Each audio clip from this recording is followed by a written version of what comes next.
এই সামনে পেছনে মানুষের গীবত করা, পরনিন্দা করা, তালাতালি করা, একের কথা অন্যের কাছে লাগিয়ে সম্পর্ক নষ্ট করা, এই দোষ যাদের আছে তারা থেমে যান, নয়তো আপনাকে আল্লাহ জাহান্নামে হুতমার দরজা দিয়ে প্রবেশ করাবে। জোরে বলেন নাউজুবিল্লাহ। হযরত মুসা আলাইহিস সালামের জামানায় অনেকদিন বৃষ্টি বন্ধ ছিল। মুসা নবী উম্মতদেরকে নিয়ে চাটিয়ার ময়দানে গেলেন, দুরাকাত করে নামাজ আদায় করে মোনাজাত করলেন, আল্লাহ তুমি বৃষ্টি দাও। তিনবার মোনাজাত করার পরও বৃষ্টি হয় না।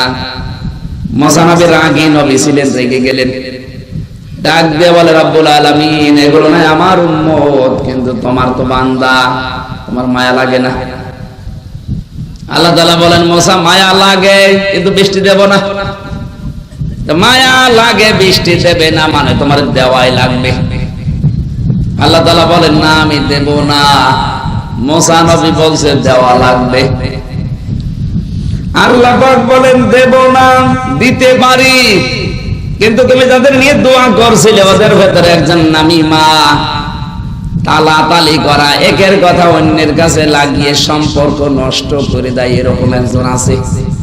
ও যতক্ষণ বের হয়ে না যাবে তুমি নবী হলেও তোমার দোয়া কবুল হবে না। মুসা নবী বলছে আল্লাহ তুমি শুধু ওর নাম বলো, দেখো কি করি, ঘাট ধরে বের করে দেব।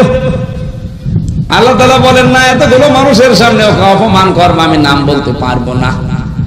মুসা নবী বলে আল্লাহ আমি তো আর আলিমুম বিযাতিস সুদূর না, যে মানুষের মনের খবর জানি, তুমি দয়া করে ওর নামটা বলো।